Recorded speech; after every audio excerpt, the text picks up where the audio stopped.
Good morning, good afternoon. Thank you all for taking the time out of your busy day to come to our Corellium webinar. This is our first webinar of 2023, and we are very happy to have you with us. For those of you who've been with us for the past couple of months or few months, we have been kind of working through a series of vulnerabilities around mobile app vulnerabilities. And we've talked about data at rest, data in motion, reverse engineering. And today, Stephen is going to actually bring you some really cool things that are happening. We have built our own vulnerable app called Corellium Cafe. It is a coffee shop type of application that has vulnerabilities in it that you can use your skills and techniques to discover the vulnerabilities. So that's why we titled the webinar, Getting Our Hands Dirty. So that's exactly what we're going to be doing today. I am Brian Robison, Chief Evangelist here at Corellium, and I am joined once again by my esteemed colleague, Stephen Smiley, who is our Corellium mobile app pen testing research expert. And he is going to be running through the vast majority of today's webinar. This webinar is being recorded. It is being recorded and will be sent out to those folks who attended, as well as be available for viewing at a later time on demand through the Corellium website. So this is a webinar format. The attendees are muted, but we do please keep engaged and participate. There may be some polls, there might be some surprises, and definitely, feel free to ask us questions. We will, keep an eye on the Q&A widget within the Zoom tool. So please feel free to engage with us, ask us anything you want, even, things like, hey, how do I have Corellium logos on these old Macs behind me? Something like that, just whatever. We love to engage with all of you. So again, it's being recorded and it'll be available for everybody. You'll be able to share it with your teammates who maybe didn't make it or view it offline. And the slide, this presentation does consist of a few slides, but mostly live demonstrations. And sometimes with live demonstrations, we can see some interesting artifacts come up. Sometimes we have screen sizing issues and font issues that make it difficult to see kind of what's going on, but please bear in mind that we will explain to you what's going on. We've practiced and we've tried to make things as legible as possible. If there is something is difficult to see, Stephen will obviously point out and talk about what he's doing and why he's doing it. And then of course you could zoom in on the on-demand one when that one comes out. All right, so I do want to plug our contributor program.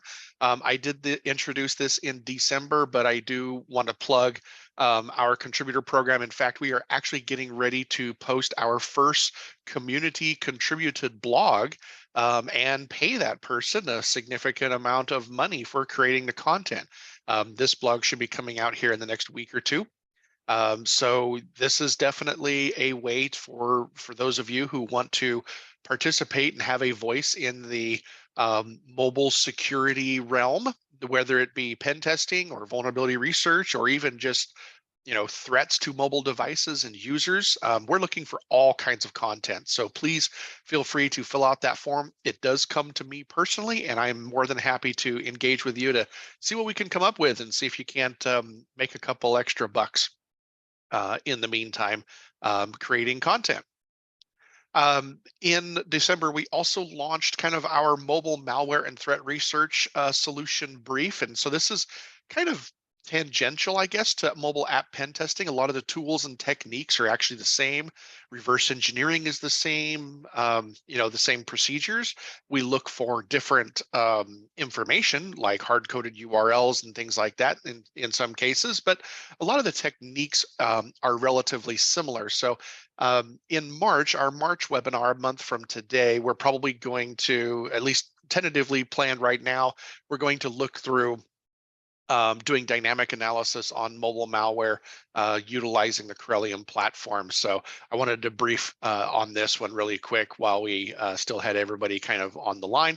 We're going to be talking about mobile malware and threat research, and even some things like on how to put your virtual device completely in a different country, both GPS and network, using VPN technologies and things like that. So it should be an interesting little webinar that I'll drive. Okay, so just a very brief kind of overview about what the Corellium platform that you're looking at today in some cases is all about. And then I'll hand it over to Stephen very quickly here. But basically, we are all in the mobile security space, whether we're doing pen testing or vulnerability research or whatever.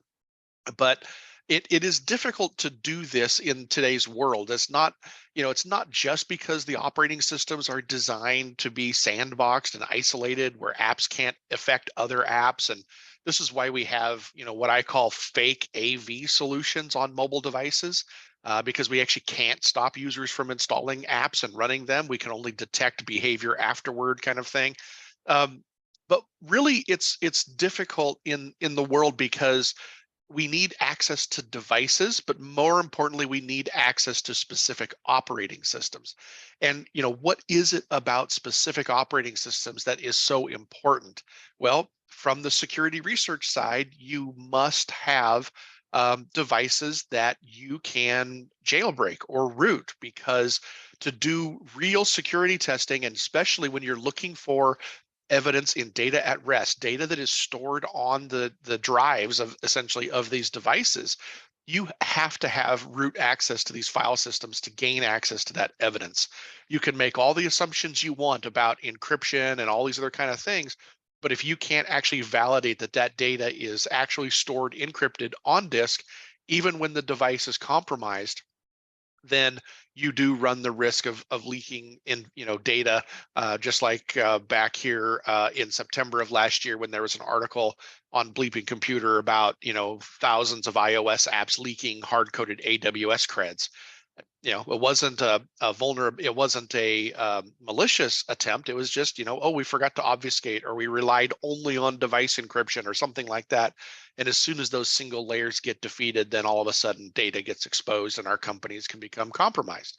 So we need access to very specific operating systems on very specific devices. And as you all know, on the iOS side especially, it is difficult to get modern devices with jailbreakable um, iOS versions. It's also difficult to go back to unsigned versions from Apple, if you're flashing devices back and forth and things like that.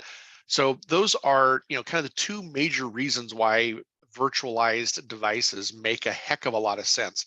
The third is the time. So if you're out there dumpster diving and you're flashing devices and you're jailbreaking and you're doing these things, you're spending a lot of time that is not security testing or security research. You're spending a lot of time doing menial tasks and things like this. So again, a virtualization platform like Corellium helps you resolve these time issues simply because you've got the ability to create VMs, fire them up, shut them down, destroy them, change, fire up a device with a different iOS version, jailbroken or not. Even the latest 16.3 is jailbroken with Corellium because we're a virtualization platform, we don't really have to rely on a public vulnerability and an exploit to do the jailbreak. So, so again, our platform is virtualization. It is not simulation or emulation. We run ARM-based operating systems on ARM hardware. Whether you use the cloud environment, which is what Stephen's going to show you today, which is hosted out of AWS Graviton hardware, or you purchase our on-premises appliances. These are ARM-based servers running ARM-based OSs like iOS and Android. So there's a lot of benefits that you get from that virtualization, like the ability to power up any device with any OS and take snapshots and restore snapshots and share snapshots with other users, all those kind of good things. So with that, I'm going to end my portion of the presentation. I'm actually going to hand it over to Stephen, who's going to take over and get into the real meat of what we're doing today. So thank you again all for coming and hanging out. Stephen, this show is all yours. Thank you, Brian. Good morning, everybody. Hope everybody's having a good start to the day. I'm going to go ahead and share my screen here so we can get started. So as Brian mentioned, we've developed this new application, and we call it just the Corellium Cafe, which is a fictitious coffee shop application that obviously allows users to purchase beverages. I mean, the goal of the application is to be vulnerable in a handful of ways, and that can include things like, insecure data storage, communication, various security misconfigurations on Android and iOS, bypassing security controls. So there are a security control implemented within the application. So trying to bypass those. Runtime level vulnerabilities, things that you can interact with Frida and try to bypass, manipulate, things like that. And then reverse engineering, where you're actually, reversing the application to look in the code to find those, features that you would need to write a Frida script for, or to find some hard-coded values, things like that. Was there a question, Brian? Sorry, I saw. Brian, there's a question. Is the vulnerable app going to be public? Do we have an answer on that at this point? I don't know that we do. Yeah, we haven't fully decided on that yet. I mean, absolutely, we would like it to be. There's what you're going to see today is kind of the very first like iteration that actually runs, and we can do some work with it. So we're close to making it available. We definitely want it to be out there as part of the community. So bear with us a little bit longer while we figure all of this out. But yes, it will be available for people who want to play with it. Maybe initially it'll be available in like a Corellium trial, but then hopefully we do plan on releasing the APK and the IPA publicly. But again, we're working through those issues right now. Yeah, definitely. Thanks, Brian. Yeah, this is all super new. Like we just developed this. We're trying to obviously improve the community, help out, give some good suggestions on vulnerabilities and the ability to kind of test those. So there's still work to be done. We'll obviously see more information about this. And on the question for the walkthrough, we're going to actually walk through a lot of the vulnerabilities that are in the app today. So you'll kind of see that. So you guys will get a kind of a good idea for it. And obviously there's a recording. But yeah, in the future, yeah, we will. If we launch it, there's going to be walkthroughs and stuff like that. So we'll be able to. But show Steven's those not going to vulnerabilities. show you all the vulnerabilities. So we're not going to give you all of the answers in today's webinar. Correct. Yeah. So let's go ahead. We're going to start with an app walkthrough just to kind of see the application, see what's there. So I will go ahead. This is my Corellium Cloud instance. So you'll be able to kind of see that. I have an Android 12 device here running. So I'm going to show you the Android app. So here it is. I'm going to go ahead and launch that. Maybe. One sec, my device might have.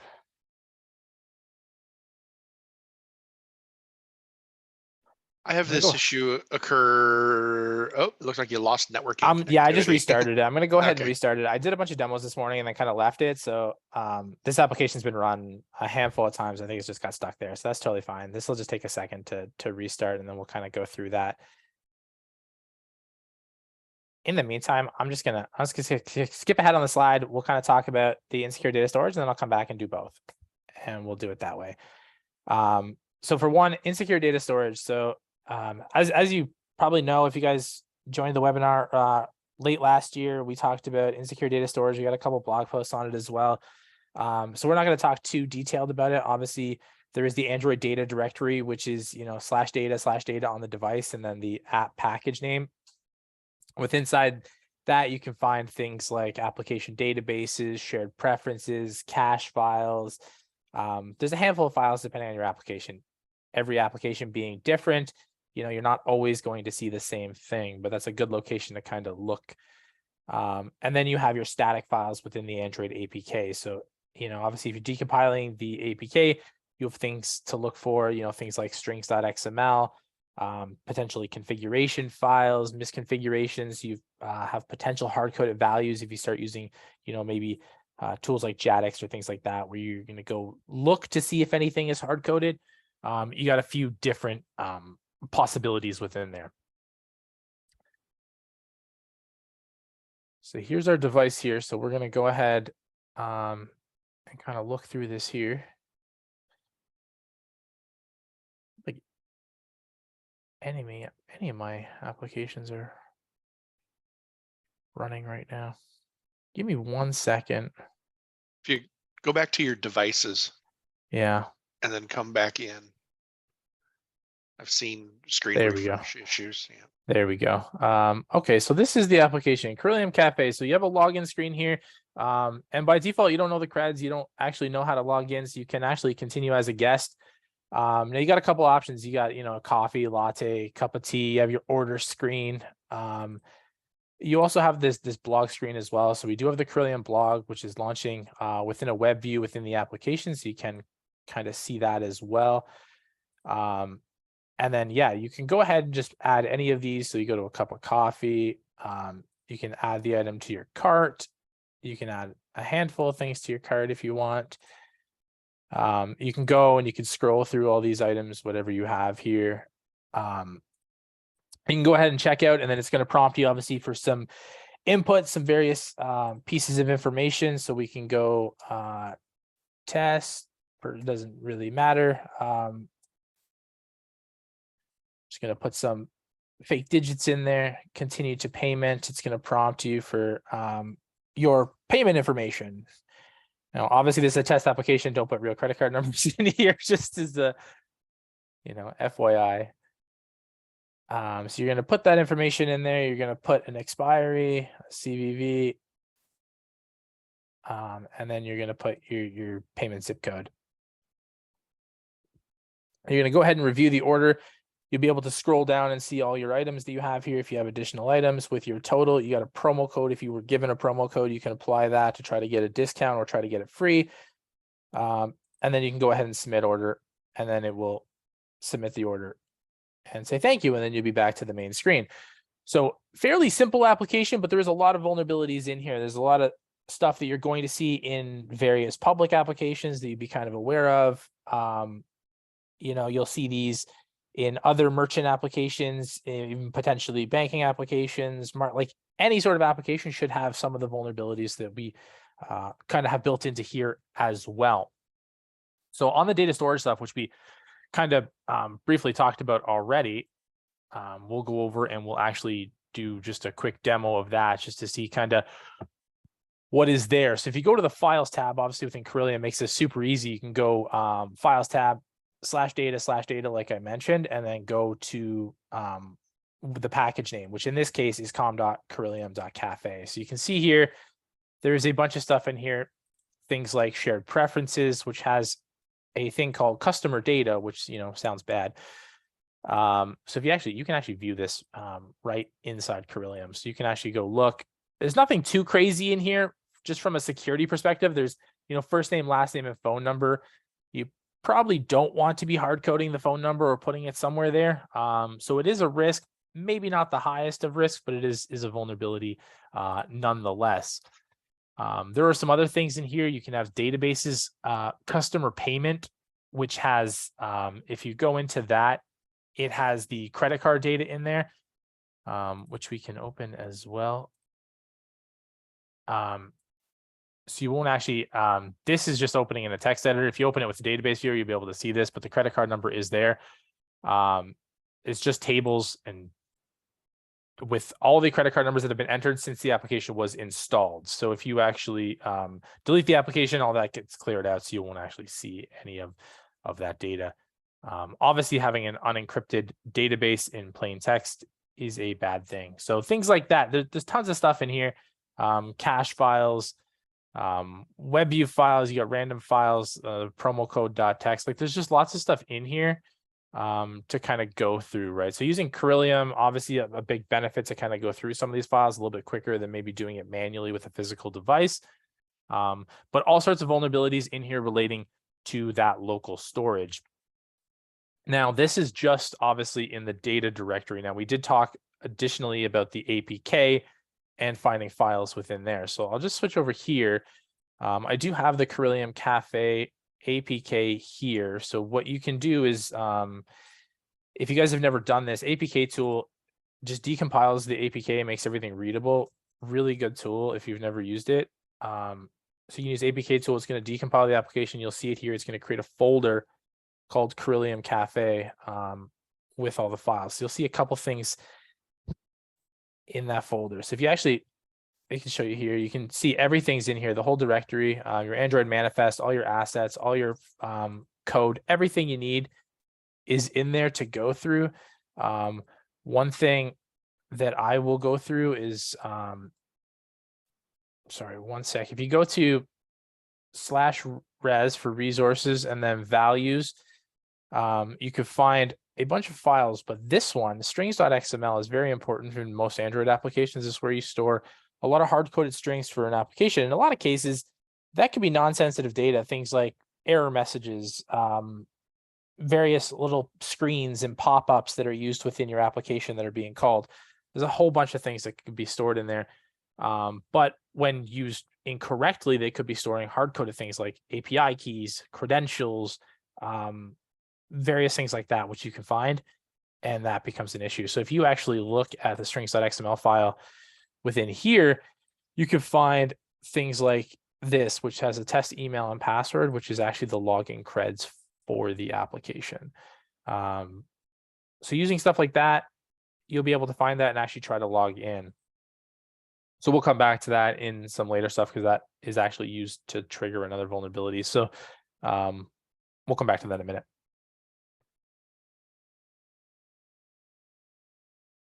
Okay, insecure communication. Corellium Network Monitor, if you've never used it, it's a really good tool to quickly observe network traffic from an application. HTTP, HTTPS, even if you have certificate pinning for the most cases, it's going to bypass it and you're going to be able to see that traffic. Now, it's not an intercepting proxy, so you're not going to be able to do all your API analysis or all your backend testing that you would do in like a full pen test. But it is very quick to look at, maybe the endpoints that are being used from your application. What traffic is being sent to who? Is it being sent to a third party? Is there too much data being sent? What headers are being used in both the request and the response? Potential information leakage. Is the application responding too much data in some situations that it doesn't need to? Things like that. So in this case of this application, it doesn't, we just have one network call that you can actually capture. So if you actually go ahead and try to purchase, I did turn on the network monitor, by the way. But if you go ahead and try to purchase something like a latte here, for example, I'm going to go check out and I'm just going to put in some random details here. I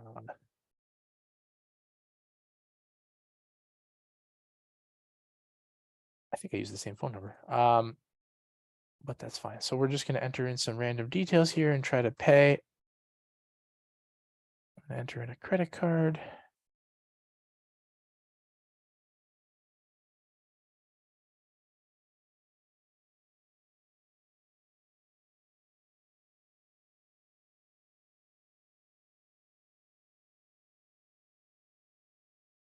So when you actually submit that order, it sends a request to a post request to Corellium.com with the credit card number in here. Now, in a lot of cases, not necessarily a vulnerability to have the data sent in the body of a request. That's actually kind of common practice. Obviously, they can encrypt it or they can do something additionally to protect that data. In this case, our goal here was just to kind of show that there is the potential to quickly look at some of the data that's being sent, both the request and the response, and see the data that's in there. And then you guys can decide for yourself, obviously, is it an issue? Do I need to use Burp or another tool to kind of do more analysis? What do I need to do from here? And I think we had a question there, Brian. The certificate pinning that Corellium does is on iOS. Is that on by default or part of the implementation? Is there a way to turn it off temporarily? Brian, do you know from the product side? I don't think there's no way to turn it off currently. I don't know if there was plans to. Yeah, there is. If you it's available through the API interface. So if you're using the CLI to you can disable and re-enable certificate pinning through the CLI while you're doing a test. Okay, so there you go. It is possible to do that as well. Obviously, if you go outside as well and you go into Burp or something like that, you're not going to have the certificate pinning bypass. So you also have it off. So there's a couple ways to do it depending on obviously your configuration. If you're using, the CLI, you're using Burp, you're using a different tool, what all you're kind of using as well.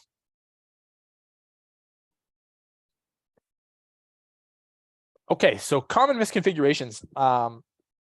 things like allow backup, which in itself might not, it depends on the application if that's a vulnerability. Allow backup just means the Android operating system will allow a backup of the app data directory, and that could either be stored in local storage or in the cloud. This obviously becomes a bigger issue when sensitive data is stored. Now, if you look at this application, we're storing credit cards in a database. That's a problem. That's a big problem. If you're allowing backups of that data, that's an even bigger problem. Now you have potential credit card card data being leaked to a database and being stored in a backup somewhere. Those backups can get anywhere. So there's all sorts of issues, right? That in itself is a vulnerability. You can obviously look for that just kind of in the Android manifest and see that. Another one that people, might think about, but might not, is when you background an application on Android, by default, it actually takes a screenshot and stores that locally.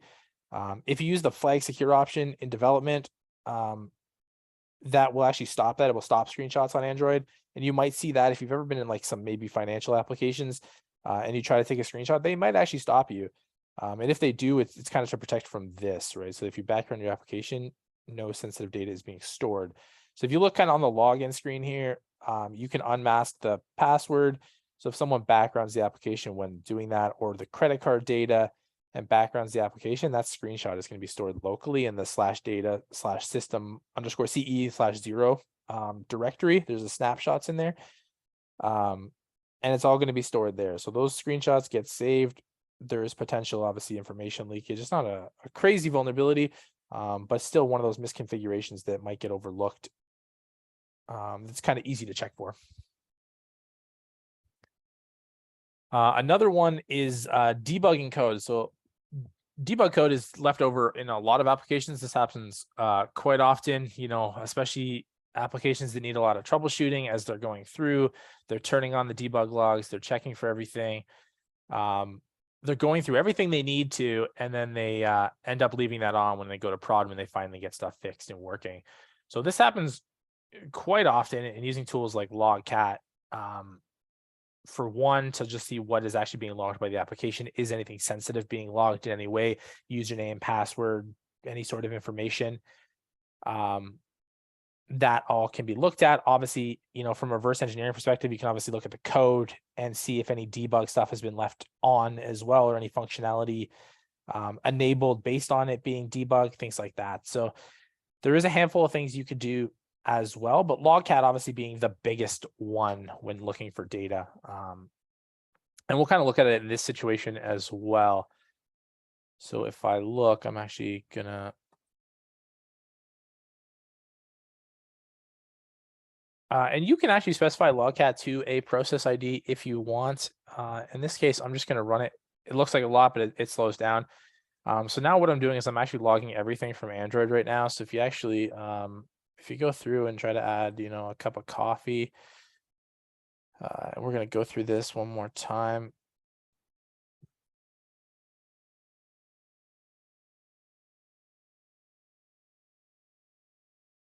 I'm just going to enter some random data here.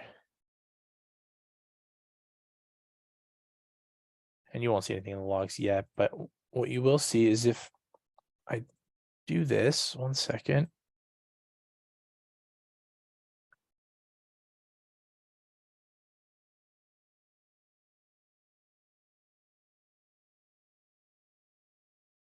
Okay, so there we go. So I'm actually going to stop this. If you look right here, and that might be small to see versus the other stuff.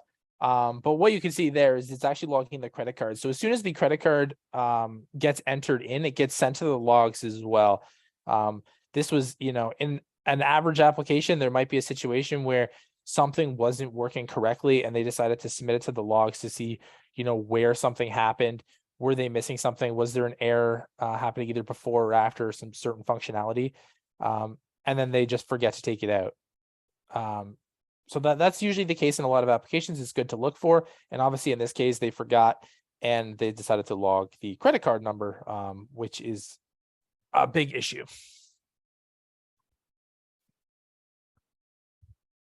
Android activities, maybe something that not everybody kind of thinks about. They see, a lot of activities in an Android app. Sorry, there's another question as well.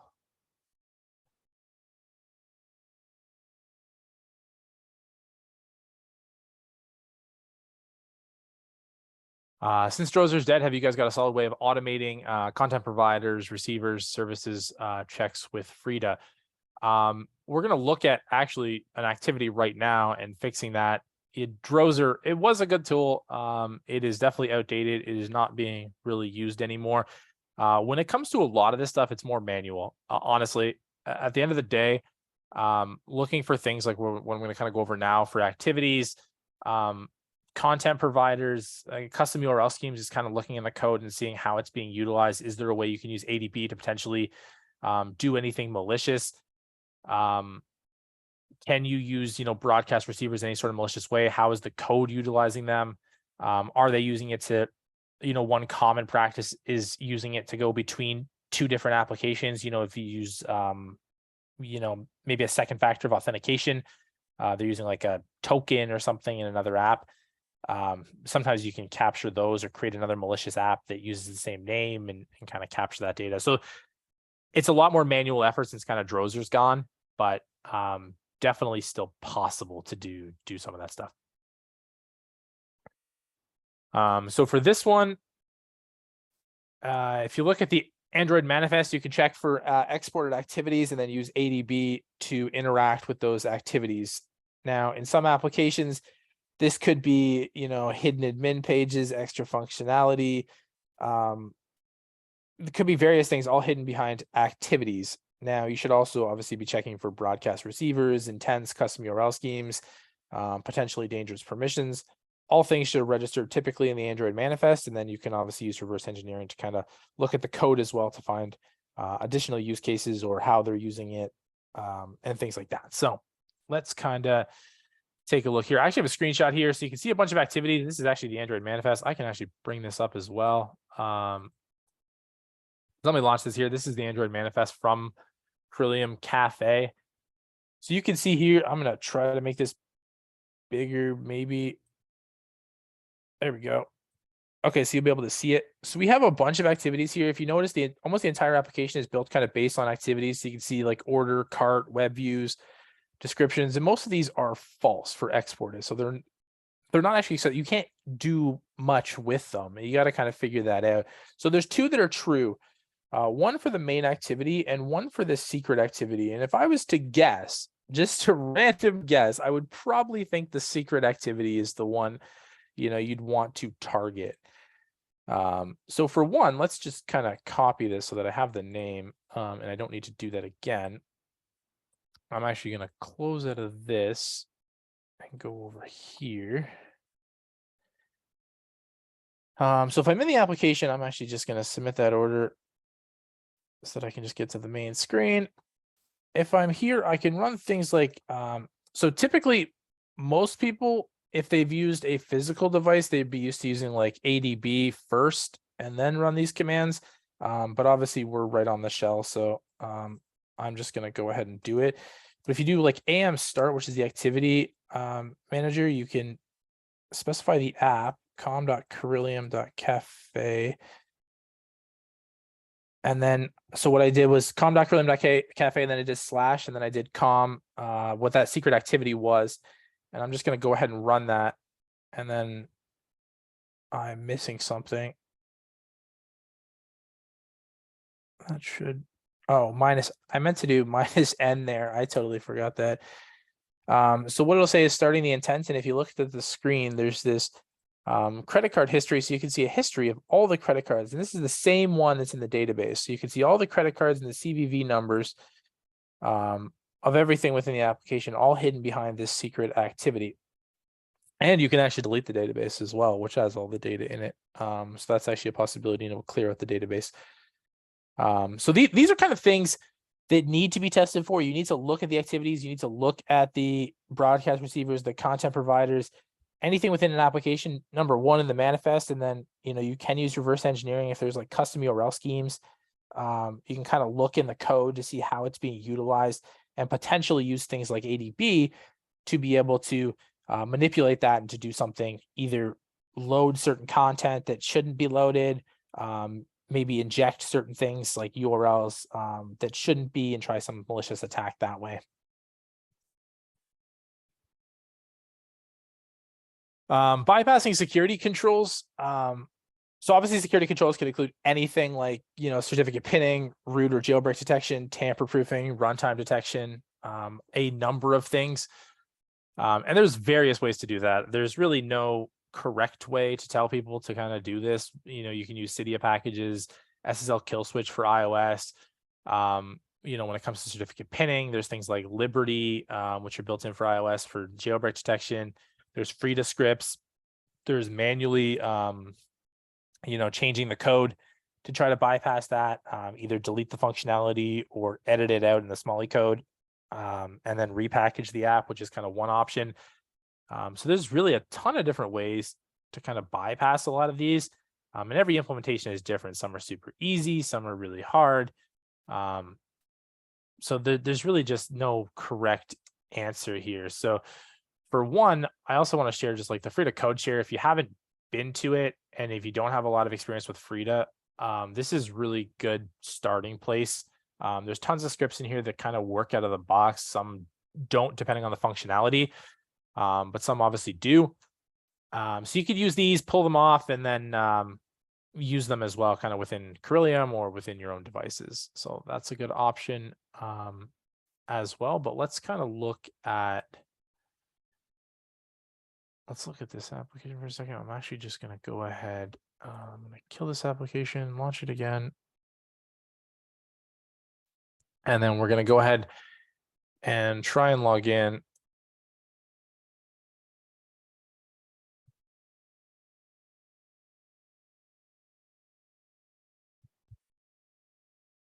I'm going to go ahead and try to log in. And what's going to happen is it's actually going to tell me that root level permissions have been detected. So there is root detection on it when you try to log in. And yes, to answer your question, Paul, sorry, it is being recorded. So it will be sent out after this webinar is finished. Yeah, so there is root detection on it only if you log in, not if you're a guest. So you can actually click OK. It's going to crash the application. And then you can use tools like Frida to kind of bypass that. I can actually show you.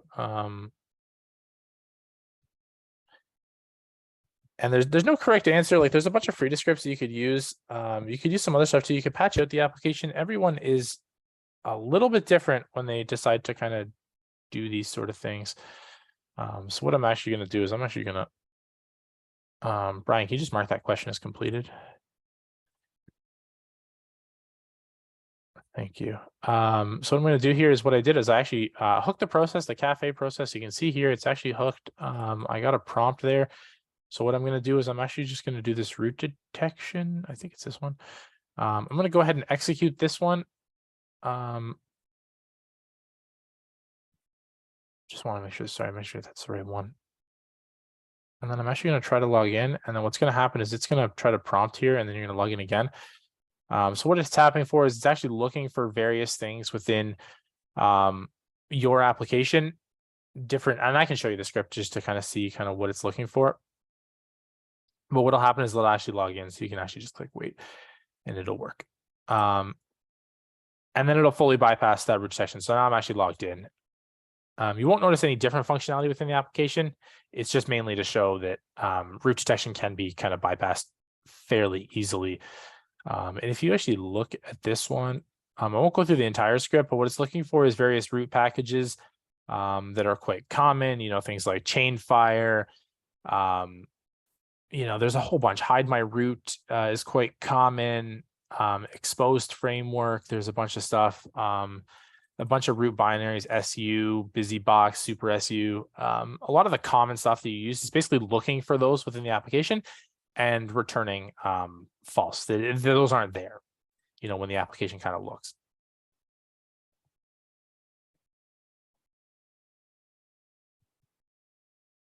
Okay, so that's that. So we're on the last section now. Let me just check here. So last section, which is the custom Frida scripts. So there's two vulnerable spots within the Cafe application. One, we're going to launch a poll question here because I'm actually curious. As you guys have seen the functionality of this application, can anyone actually just guess which functionality we should target with Frida? There's actually two spots. So, I mean, feel free to guess two, or just one if you want to. But we're going to throw up a poll question just to see kind of where everyone's mind is at in terms of like, where do we go from here to attack, with Frida Where do you see, potential malicious spots?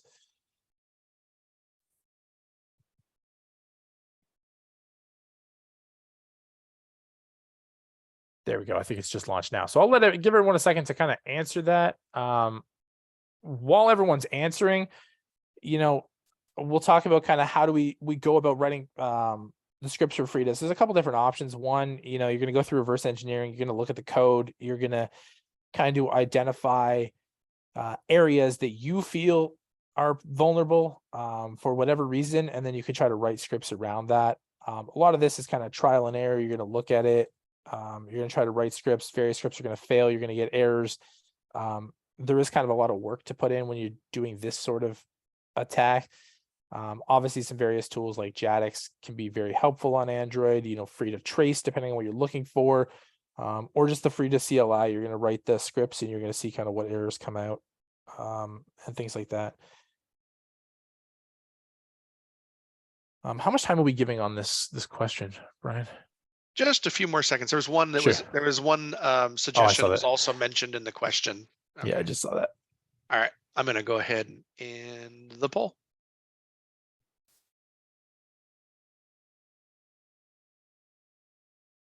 We get to see the answers, or do you get to see the answers? Sorry. You should be able to click on view details. I cannot. I see promo codes, fingerprint bypass, any input functionality, passing of variables, certificate pinning, root activities. Got it. Yeah, no, I mean, good answers for sure. The promo code was a big one because that's actually it's a good point. And any input field, right? You do want to obviously target input fields, because if they're coded incorrectly, you have a lot of opportunity to use Frida to manipulate the data that's going in there. So promo code was a huge one, and it is actually vulnerable. So we'll actually kind of go over that. So yeah, it's good to see. Obviously, the security controls, we did that with the root detection, so that was kind of fun. So yeah, I mean, there's no wrong answer. When you go through a test, you're going to go through a lot of different functionality. But yeah, I was just kind of curious what people kind of thought about that. So let's go ahead and look at some things to see if we can solve this. So for one, the promo code. So let's go ahead and start here. One, if we go to files, there's this thing called promo code.txt. Now, I'm actually just going to view this in here because it's easier. Oh, it can't because it's actually encrypted. So if you actually launch this, you see this, and that means absolutely zero to everybody, or should mean absolutely zero to everybody. So it is encrypted. You're not going to be able to kind of get that from the promo code.txt, although it did kind of look fancy and a really good opportunity to just kind of pull it out of there. So you're not going to be able to. So one thing we kind of need to look at is start looking at the code. So obviously a great opportunity is to kind of use JADX, and let me just go to this tab. So if you've never used it, JADX is a fantastic tool. It's just, JADX GUI and then the APK file. So this will just launch JADX. You can see all the code. It's going to obviously take a look at that really quick. So you can see all the code. So this is the code for this application. There's not a ton there. It is a smaller application, as you kind of saw from our demos. So if you go to Corellium.cafe, you can kind of see this is where everything kind of starts. And there's a bunch of stuff in here. Now for this one, UI activities. So there's a bunch of stuff in here because what you saw initially in the Android manifest was that there was a bunch of activities, order activity, web views, review orders. There's a whole bunch of stuff in there. So this is kind of, everything is kind of done through these activities. Obviously, main activity being, the start of everything. You can see the root detection was in there. And you can see a handful of things. But looking through all these, and this takes some searching, and I'm going to obviously kind of skip just in terms of time and everything like that.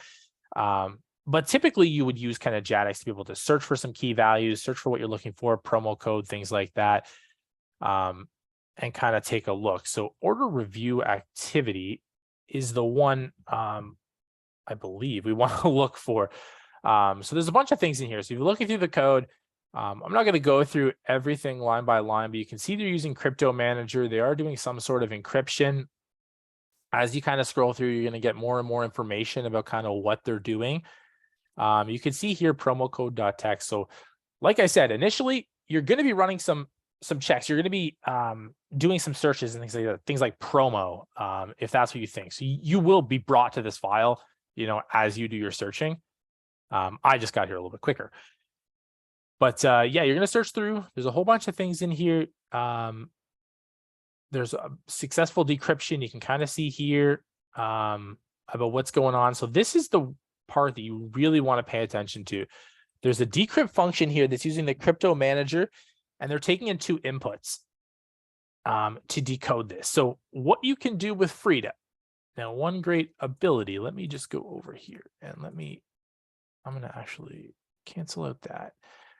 I have a Frida script here called promo code. So if you go to edit it, what's happening is I'm basically calling out com.corellium.cafe, UI activities, order review activities. That was what we were in.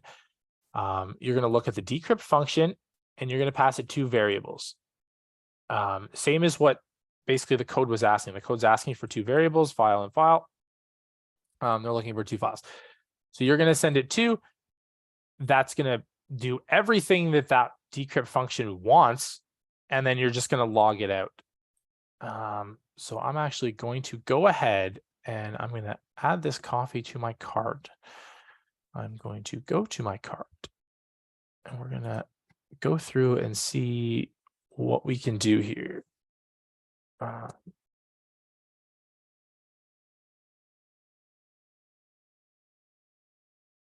We're going to do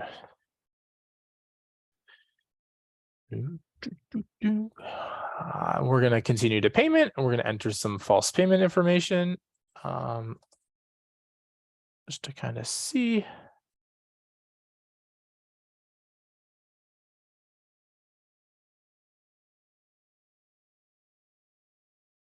Let's just take 2 seconds. We've been through this a few times.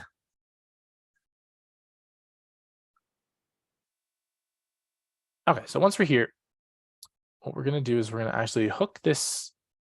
We're going to hook the cafe application again. You're going to see it's hooked. That's all good. We're going to go ahead and execute this promo code script. It's going to execute here, so it's actually running. And then we're going to put anything in the promo code. It doesn't matter what you put in.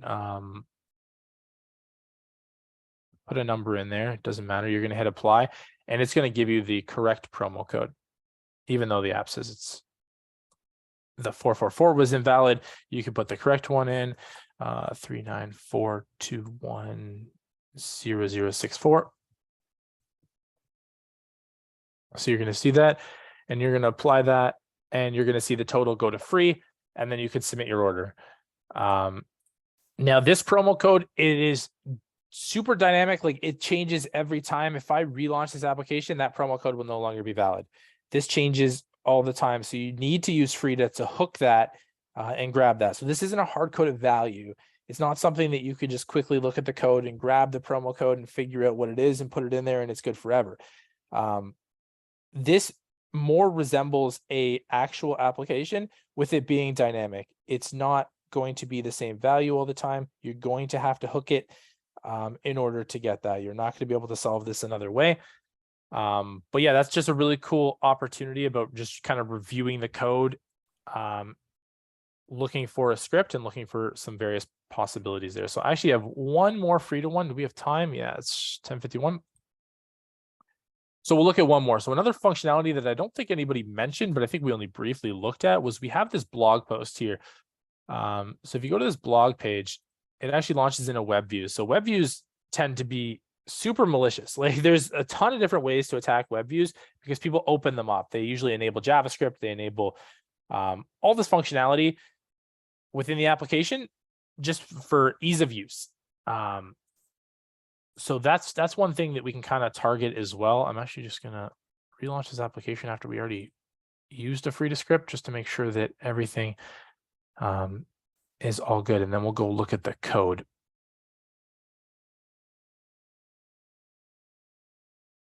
So let's go look at the code. So there's a few different activities here. There's a thing called web view activity. So if you actually kind of look here, when we start looking at the web view and realizing that the blog is obviously in a web view, we start, driving our attention to more of the web view content within here. And we're going to start looking through. So there's kind of a bunch of things to look for if you start scrolling down, but there is one that becomes super interesting, which is this setup web view, which is taking a string value. And if you look at the bottom here, they're looking for they're loading a URL, which is the string. So we can use that information to be able to build out a script, a simple script that's going to give it a URL so that we can kind of change the web view in a malicious way. So I just restarted the device because I want to make sure everything was all good from everything else we've done. So we'll just give that 2 seconds. And we will continue to write that. And by the way, if you're looking for ways to search this, obviously within JADX, if you look here, there's, if you notice in the app, it's going to launch the Corellium blog. So you can kind of look for HTTP, HTTPS, things like that within this code to kind of find some areas that might be calling that URL to potentially figure out that this is the class that you need. And this is the functionality you need in order to modify that and change it to something else. So let's go ahead here. The device is up. Everything should be all good now. We're going to launch the Corellium Cafe. We're going to continue as guests so I don't have to log in. I'm going to launch this blog, which launches the Corellium blog. So as you notice, so what we're going to do, if we're actually going to go look at the script first, but if you look at the script, it's very similar to the last one. In a way, we're going to use this vulnerable web view. We're going to use the Java use. We're going to call out the web view activity, which we kind of just found within JADX. We're going to give it one variable, which is that string value that it was looking for the URL instead of 2 values, which you saw in the promo code. And then we're just going to set up web view. We're going to provide it a URL, and then we're going to go from there. So what we're going to do, quickly hook this application. We're going to attach there. You're going to see it in the console. Everything is all good. We're going to execute this web view. It's going to load. We're going to click the Corellium blog, and it is going to play a YouTube video instead of the Corellium blog. So that's just a really cool way to be able to maliciously change a web view to something else. And you'll see web views in a lot of applications. They're used quite commonly. And a lot of times they're not protected. So there are some more advanced hacks you can do with web views using maybe the API or using some sort of man-in-the-middle attack.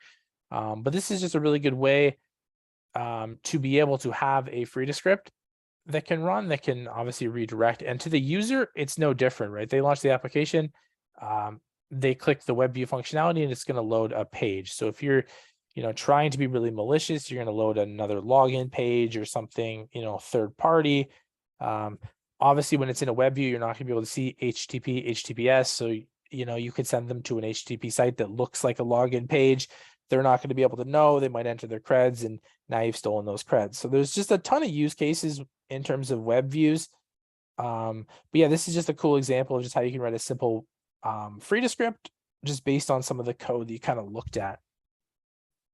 And that's really it. We're coming up to time, so we made good time on that. Was there any questions? I'll leave it open to anybody else who has any questions remaining. We got a couple of minutes. We can answer any of those. But yeah, in terms of the vulnerabilities in the app, that's our quick walkthrough. Excellent. Thank you, Stephen. And like Stephen said, if there's any questions, feel free to ask them now. Keep an eye out for the announcement of the next webinar that will be coming up in March, probably about this time in March, 3rd week or so, that we're going to talk about mobile malware and mobile threats. So if there are no further questions, it doesn't look like anybody has any questions. Great turnout today. Thank you for all of you for coming and attending today.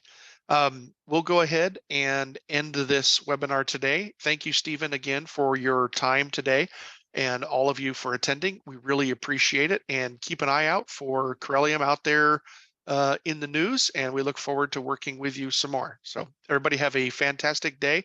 Thank you very much, and take it easy.